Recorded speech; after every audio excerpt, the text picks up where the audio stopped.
नमस्कार मंडळी, कशा आहात? छान मजेत. स्वागत आहे तुमचं आपल्या चॅनलमध्ये. आणि आज आपण कुठे जाणार आहोत तर ते तुम्हाला दिसणार आहे. आणि आजचा व्हिडिओ खूप छान असा होणार आहे. व्लॉग पूर्ण दिवसाचं काय काय केलं, कुठं गेलो ते सांगणार आहे. तर कंटिन्यू नक्की बघा आणि असेच जोडलेले राहा. तर आपण जात आहोत आज शेगाव इथे, कारण तिथे आहे हिवाळी अधिवेशन सैनिक संघटनेचं. तर सर्व संघटना जमा होतात आणि अधिवेशन होते, चर्चा केल्या जातात.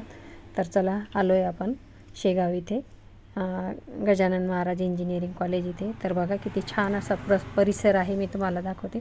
कॉलेज पण खूप प्रशस्त आहे, सर्वांना ऐकण्यात असतं.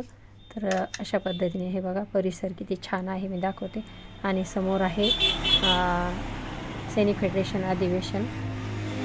तर 1971च्या युद्धातील लोकांचा सत्कार आहे आणि बाकीच्या काय काय घडामोडी आहेत त्या मांडल्या जाणार आहेत.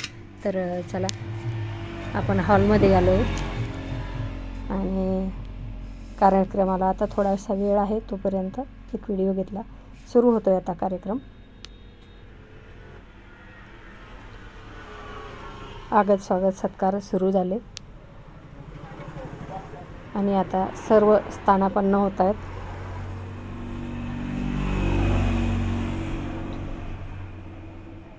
अशा रीतीने कार्यक्रमाला झाली सुरुवात. तर हे जे सर आहेत हे 71च्या युद्धातील आहेत. यांनी आपला 71च्या युद्धातील अनुभव असा खूप छान शेअर केला की काय काय घडलं, कसं केलं, कसा विजय मिळवला. अशा पद्धतीने त्यांनी लोकांनी आपल्या पूर्ण भावना व्यक्त केल्या आणि पूर्ण अनुभव शेअर केला. अशा पद्धतीने आमचे विमान त्यांच्या पाठीशी गेले आणि काही वेळाने पुन्हा आकाशात गडगडाट झाला. आपले विमान परत आले. वायरलेसवर आम्हाला खबर मिळाली की भारतीय सेनेने, भारतीय वैमानिकांनी आणि भारतीय इतर दलांनी मिळून अमेरिकेचे बनावट असलेले अत्याधुनिक पाकिस्तानचे 33 विमान एका तासात देशभराच्या अडीचशे विमानावर पाडले. हा जागतिक रेकॉर्ड आहे. आणि त्यामुळे अमेरिका अजूनही डोकं धरून आहे. आता एक सीमेवर मला वाटतं वातावरण टाईट आहे आणि केव्हा युद्ध होऊ शकतं. युद्ध झालं तर आपली भारतीय सेना कमी नाहीच. आणि तरुणांना माझं आव्हान आहे, ब्रिगेडियर साहेब म्हणतात त्याप्रमाणे मोठ्या संख्येने भरती होऊन देशासाठी सेवेसाठी तयार व्हावं. माझं एक पुस्तक लिहिलेलं आहे, त्यामध्ये सगळी हिस्ट्री लिहिलेली आहे. 14 दिवसाच्या युद्धाचा एक एक अनुभव सांगायला गेलं तर 14 दिवस पण पुरणार नाही. एवढाच एक छोटासा अनुभव सांगून मी माझे 2 शब्द पूर्ण करतो. अशा रीतीने झाला कार्यक्रम संपन्न आणि आता आहे जेवणाची वेळ. तर सर्व वेळेत रांगेत लागलेले आहेत. तर आम्हाला यायला थोडा उशीर झाला, तोपर्यंत रांग खूप मोठी लागली आणि आम्ही शेवटी होतो. तर चला, तर अशा हिशोबाने आटोपलं आहे आता आपलं. जेवण पण झालं आणि थोडासा अजून वेळ होता तर बाहेर आलो जेवण संपल्यामुळं. तर परत जाऊन जेवण करून येऊ. चला, तर हे बघा जेवण संपलेलं आहे आणि आता आपल्याला जायचं आहे परत. तर बाहेर आलो, मी तुम्हाला पूर्ण एकदा परिसर दाखवते. असा झाला आमचा आजचा इकडचा कार्यक्रम. आता आपल्याला जायचं आहे गजानन महाराज मंदिरात दर्शनासाठी. तर चला मग जाऊया.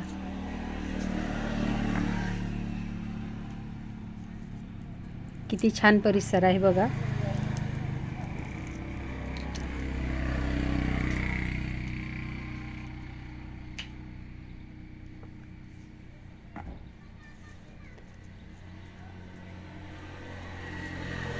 आलो आहे आता आपण शेगावामध्ये.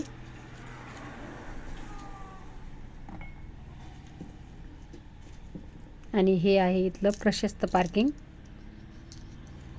पहिले आम्हाला मिळालंच नव्हतं की इथे जागा फुल आहे म्हणून, पण एक भेटली. आम्ही नुकतं गेलो तेव्हा एक जागा भेटली आणि आम्ही आमची गाडी पार्क केली आणि चला आता दर्शनाला आज जाऊया माऊलींच्या.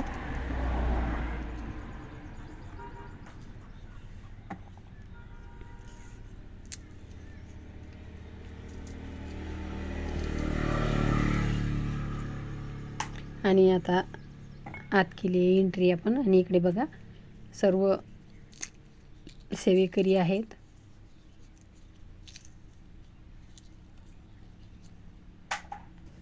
इकडे आतल्या साईडनं काही दुकानं पण आहेत.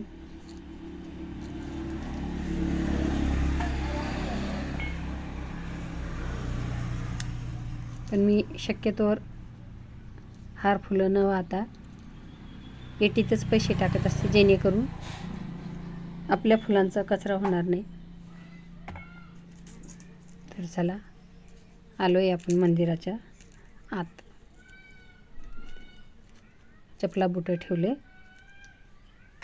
आणि आता लागूया दर्शन रांगेत.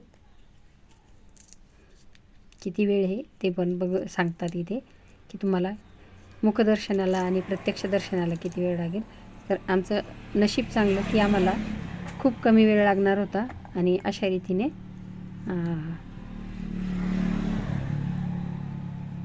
आपण आलो आहे समाधीस्थळाजवळ. तर झालं आपलं दर्शन. माऊलींनी आपल्याला भरभरून आशीर्वाद दिला.